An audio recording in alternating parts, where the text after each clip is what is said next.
కానీ ఒకటి మాత్రం పక్కా, ఇవాళ ముఖ్యంగా పెళ్లి చేసుకోబోయే అమ్మాయిలకి, నాకు కూడా 17 ఏళ్ల కూతురుంది కాబట్టి పెళ్లి చేసుకోబోయే అమ్మాయిలకి, పెళ్లి కావాల్సిన అమ్మాయిలకి, యువతకి, యువతులకి ముఖ్యంగా నేను చెప్పేది ఒకటే, మీ కాళ్ళ మీద మీరు నిలదొక్కుకోండి.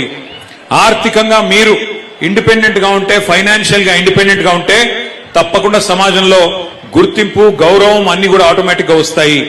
ఎంతసేపు మనం ఇంకెవరి మీద డిపెండెంట్ ఉండే పరిస్థితి ఉంటే, వేరే వాళ్ళ మీద ఆధారపడే పరిస్థితి ఉంటే మరి దానివల్ల వచ్చే ఇబ్బందులు మీరు అడగొచ్చు, మీ ఇంట్లో అమ్మని అడగొచ్చు లేదా పెద్దవాళ్ళని అడగొచ్చు, చెప్తారు.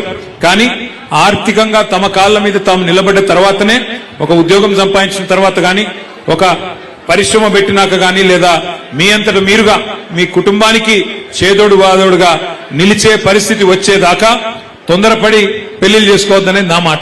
ఎందుకంటే నా సూచన కూడా, ఎందుకంటే వాస్తవానికి ఎన్ని చెప్పినా తొందరపడి పెళ్లిళ్ళు చేస్తూ ఉంటారు మన దేశంలో. కానీ అమ్మాయి తన కాళ్ళ మీద తాను నిలబడితే, ఒక ఉద్యోగం సంపాదించడం కానీ, లేకపోతే ఇంకో రకంగా కానీ ఫైనాన్షియల్ ఇండిపెండెన్స్ వస్తే ఆ గౌరవం వేరు, ఆ స్వాతంత్ర్యం వేరు.